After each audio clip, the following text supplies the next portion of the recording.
fucking kill you.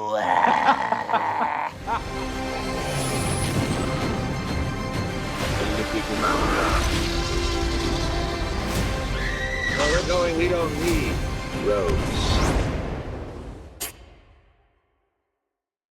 Guys, this is fucking awesome. It's such an honor to talk to you. One of the best shows I've ever been to my entire life was you guys at Wrigley Field. Dave, you still had the cast on, but you guys just absolutely crushed it. So seriously, what an absolute honor to talk to you guys. Thanks, Jay. Dude. I'm going to jump into this. I honestly really love the idea of an artist going to extreme measures for inspiration, doing whatever it takes to sort of find that right sound. I'm curious for you guys, what is the strangest place you've ever found inspiration, the weirdest thing that's ever inspired a song, or maybe the craziest moment in your life that's ever led to great music?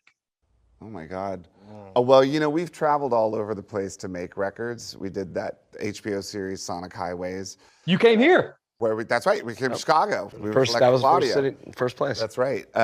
So, I do believe that the environment in which you're making an album really does influence like the end result, the work that comes out of it. As far as like being inspired, God, what's been the most inspiring, crazy thing? Well, it wasn't like a huge hit necessarily, but we made an EP. We had a couple days off. We were playing in Austin. We're doing Austin City Limits, and we were staying at this really cool hotel called St. Cecilia. And we just took over the whole hotel because I think there's maybe like bungalows, like 8 bungalows or something. Very cool place.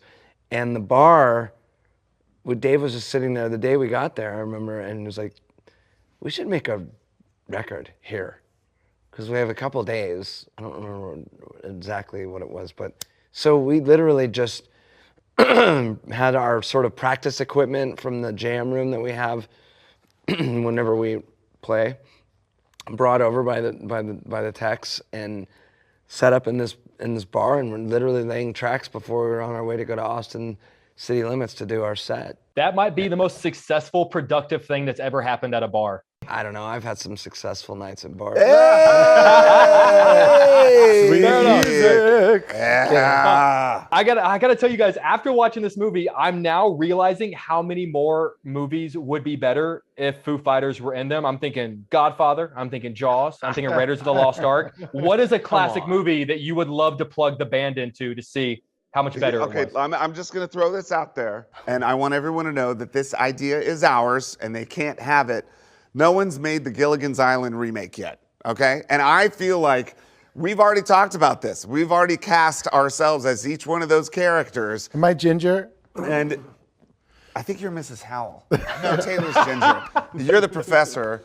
We have the whole thing mapped out. But I'm thinking that at some point, rather than just like make horror sequels, it's time for us just to hop genres as an ensemble. Okay. Please. Right? I will give you all of my money. Bastards or whatever. We could do that. We could do World War II. You could we do- could do Gilligan's Island. Ocean's We 11. could do The Big Chill. What about- We could you do had an idea. The Breakfast Club. Come on, like we're here, guys. Ooh, Just The give us a Breakfast call. Club. Give the We're gonna people make what a they video. want. We were gonna make a video. Long time ago, we were going to make a music video that was an homage to Deliverance, but we scrapped that one. Let's call it the is climax of the movie. That is incredible. I would give you all of my money to see all of these ideas. Okay. You guys, honestly, it's not much. I work in local television. You guys brought up Sonic Highways. I have to bring up the fact that you guys have such an incredible history with the city of Chicago. Like I said, one of the best concerts I've ever seen with you guys at Wrigley. I saw you guys at Lollapalooza. I know you've played here countless times. You had Sonic Highways here. And this movie is all about finding the place that inspires you. So I'm curious in what way our city inspires you that's maybe different than other cities around the world. Well, for me personally, when I was young, my family had a relative that lived in Evanston. And so we would come up to Chicago every summer and spend a couple weeks. And when I was about 12 or 13 years old, I had started playing music and loved rock and roll, but I'd never seen a live band.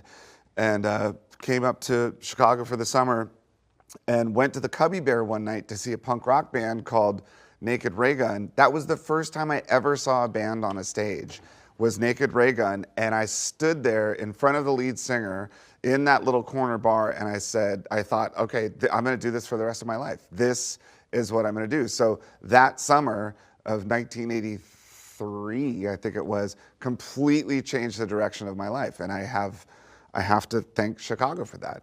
I wouldn't be here doing this right now if it weren't for that night at the Cubby Bear, no question. Oh my God, that's absolutely unbelievable. Guys, I cannot tell you how much this interview means to me, how much this moment means to me. And Dave, I ran into you one day at a random jewelry store in New York one time, and you were unbelievably nice to me when everyone was trying to like get me. And I know that's a moment that you would never remember, but I want you to know that I remember that moment and I will always cherish it. So guys, thank you for just being everything I wanted you to be in person. So it's really an honor. Thank you for your time. Thanks, man. Thanks, buddy. All right, take care. Bye, guys. Fucking kill you. Where